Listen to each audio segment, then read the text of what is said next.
अजय सध्या अडचणीत सापडलाय। त्याने एका मित्राच्या लोनसाठी गॅरेंटर म्हणून सही केली आणि त्याला या निर्णयाचा पश्चाताप होतोय। अजयच्या एका जवळच्या मित्राला पर्सनल लोन घ्यायचं होतं। अजयच्या मित्राचा लहान व्यवसाय आहे, मात्र त्याने आजपर्यंत IT रिटर्न किंवा बॅलन्स शीट बनवून घेतले नाहीत। त्याच्या इन्कम डॉक्युमेंट्स नसल्यामुळे बँक त्याला लोन सँक्शन करायला तयार नव्हती। मात्र तुम्ही जर एखादा पगारदार गॅरेंटर आणला तर आम्ही तुम्हाला लगेच कर्ज देऊ शकतो, असं बँकेने सांगितलं। अजयच्या मित्राचं पूर्वी पुण्यातल्या कर्वेनगरमध्ये एक स्नॅक्स सेंटर होतं, मात्र त्याला शॉप भाड्याने घेऊन चांगलं मोठं हॉटेल चालू करायचं होतं, म्हणूनच त्याने लोन घेण्याचा निर्णय घेतला। माझ्या लोनसाठी तू गॅरेंटर म्हणून सही करशील का, असं मित्राने अजयला विचारलं। आपला जवळचा मित्र आहे, त्याचा व्यवहार देखील चांगला आहे। आपण गॅरेंटर म्हणून सही केली तर मित्राचा व्यवसाय वाढेल आणि त्याच्या प्रगतीमध्ये आपला हातभार लागेल। या चांगल्या हेतूने अजयने गॅरेंटर म्हणून सही केली। कर्ज घेऊन अजयच्या मित्राने हॉटेल चालू केलं, मात्र दुकानाचं भाडं, कर्मचाऱ्यांचा पगार आणि इतर खर्चाच्या तुलनेत त्याचा व्यवसाय चांगला होत नव्हता। नंतर खूपच नुकसान होऊ लागलं, त्यामुळे त्याला दुर्दैवाने हॉटेल बंद करावं लागलं। हातात पैसे शिल्लक नव्हते, त्यामुळे EMI भरणंही त्याने बंद केलं। अजयच्या मित्राकडून आपल्या लोनची रिकव्हरी होणार नाही हे लक्षात आल्यावर बँकेने अजयच्या खात्यातून EMI डेबिट करायला सुरुवात केली। आता अजयला स्वतःचं घर घ्यायचंय, पण मित्राचा EMI त्याच्या पगारातून जातोय, त्यामुळे त्याला होम लोन मिळत नाहीये।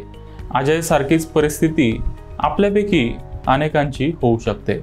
जवळचा मित्र असो किंवा नातेवाईक, कोणत्याही लोनसाठी गॅरेंटर म्हणून सही करताना आपण नक्की कोणती जबाबदारी घेतोय हे आपण समजून घेतलं पाहिजे।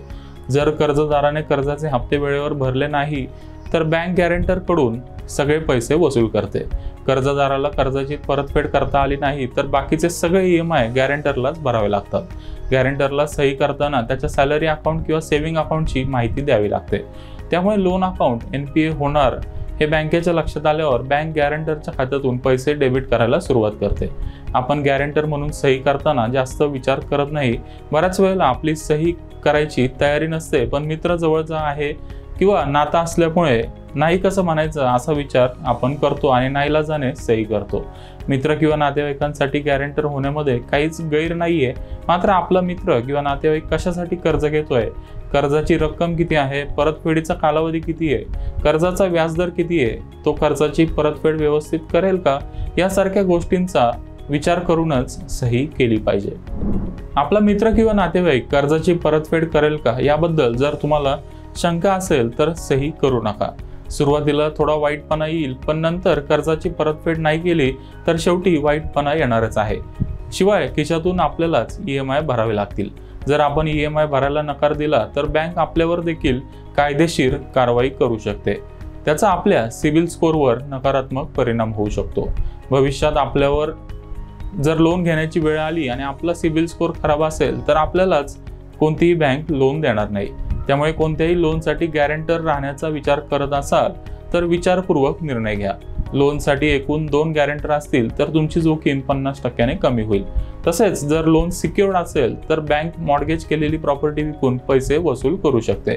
या केसमध्ये गॅरेंटरला फारसा त्रास होत नाही। मात्र जर लोन अनसिक्युअर्ड असेल आणि व्याजदर खूप जास्त असेल तर मात्र शक्यतो गॅरेंटर म्हणून सही करू नका।